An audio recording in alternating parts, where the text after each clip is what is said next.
All afternoon the wind sifted out of the black Welsh glens, crying notice that winter was come sliding down over the world from the pole. And riverward there was the faint moaning of new ice. It was a sad day, a day of grey unrest, of discontent. The gently moving air seemed to be celebrating the loss of some gay thing with a soft, tender elegy.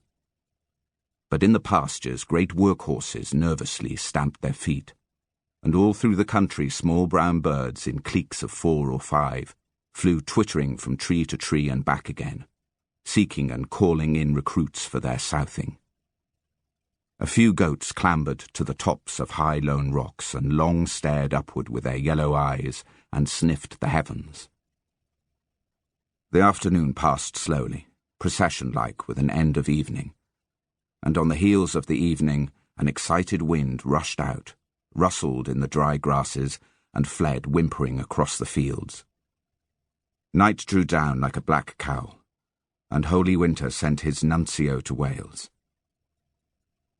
Beside the high road which lined the valley, ran up through a cleft in the hills, and so out into the world, there stood an ancient farmhouse, built of heavy stones and thatched.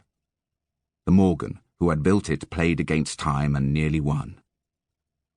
Inside the house a fire was burning on the hearth, an iron kettle hung over the blaze, and a black iron oven hid in the coals which fell about the edges of the flame. The brisk firelight glinted on the tips of long-handled pikes in racks upon the walls, weapons unused in the 100 years since Morgan clamoured in Glendower's ranks and trembled with rage at the flinty lines of Iolo Goch.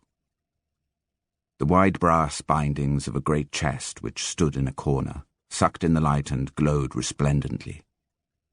Papers there were in the chest, and parchments, and stiff, untanned skins written in English and Latin and the old Cymric tongue.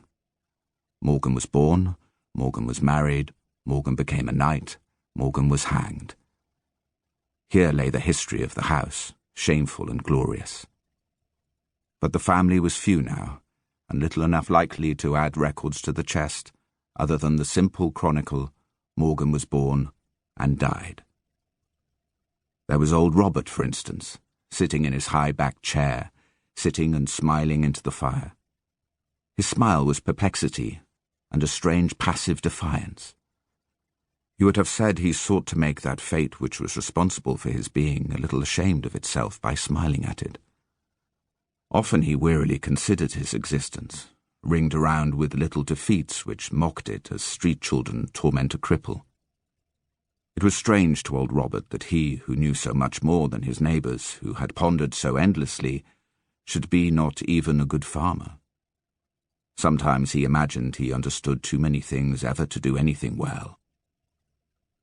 And so old Robert sipped the burned ale of his own experimenting and smiled into the fire. His wife would be whispering excuses for him, he knew, and the labourers in the fields removed their hats to Morgan, not to Robert.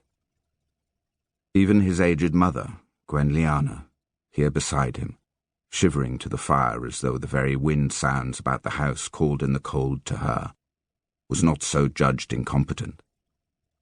In the cottages there was a little fear of her and a great respect. Any day when she sat in the garden, holding her necromantic cord, you might see some tall farm lad blushing and hugging his hat across his chest, while he listened to Gwenlliana's magic. For many years now she had been practising the second sight and taking pride in it.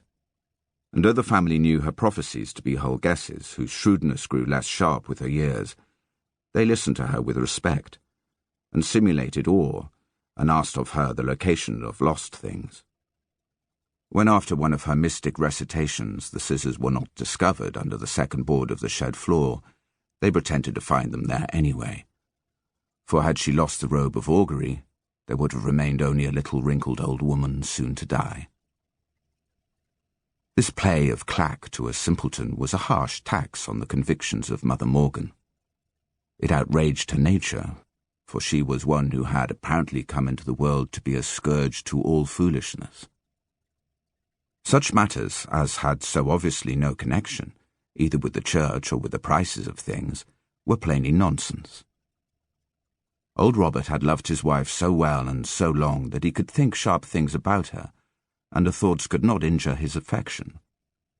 When she had come home this afternoon, raging over the price of a pair of shoes she hadn't wanted anyway, he had considered, "Her life is like a book crowded with mighty events. Every day she rises to the peak of some tremendous climax which has to do with buttons or a neighbour's wedding. I think that when true tragedy comes in upon her, she will not see it over her range of anthills. Perhaps this is luck," he thought, and then, "I wonder now how she would compare the king's own death with the loss of one of the sow's red pigs." Mother Morgan was too busy with the day itself to be bothered with the foolishness of abstractions. Someone in the family had to be practical, or the thatch would blow away. And what could you expect of a pack of dreamers like Robert and Gwen Liana and her son Henry? She loved her husband with a queer mixture of pity and contempt born of his failings and his goodness. Young Henry, her son, she worshipped, though of course she could not trust him to have the least idea of what was to his benefit or conducive to his health. And all of the family loved Mother Morgan, and feared her, and got in her way.